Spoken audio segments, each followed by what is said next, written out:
Tātad šajā video es parādīšu, kā efektīvi izmantot draugiem.lv kā biznesa instrumentu, nevis tikai kā vienkārši sociālo tīklu izklaidei un komunikācijai.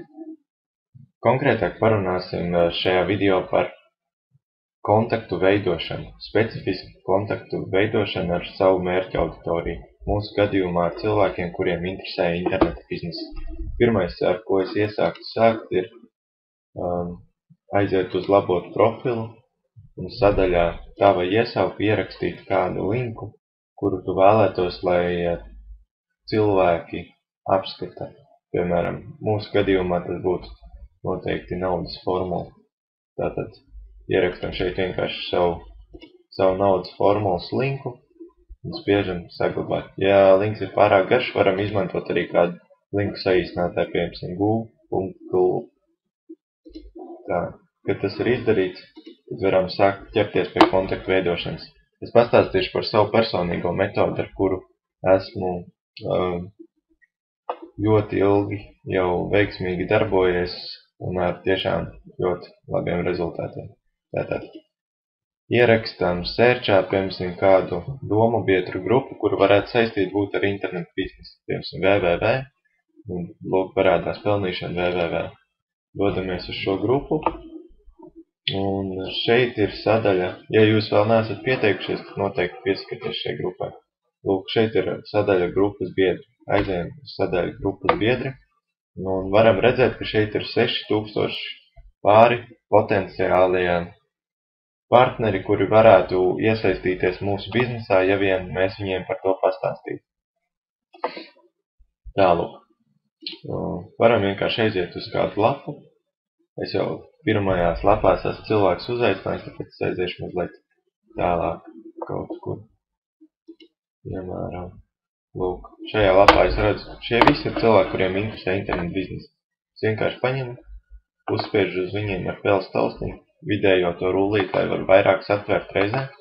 Viņi atverās man jaunā sadaļā. Lūk, es vienkārši spiežu uzaicināt par draugu.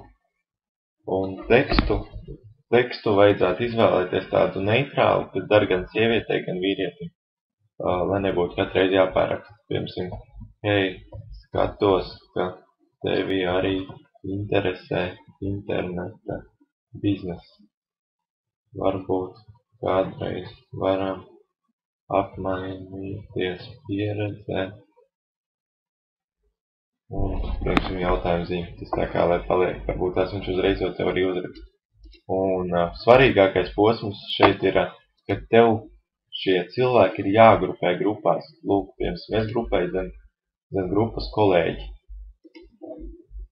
Tātad viens uzaicinājums. Pastīsimies vēl vien kā piemērā ātri. Aizmirst saglabāt.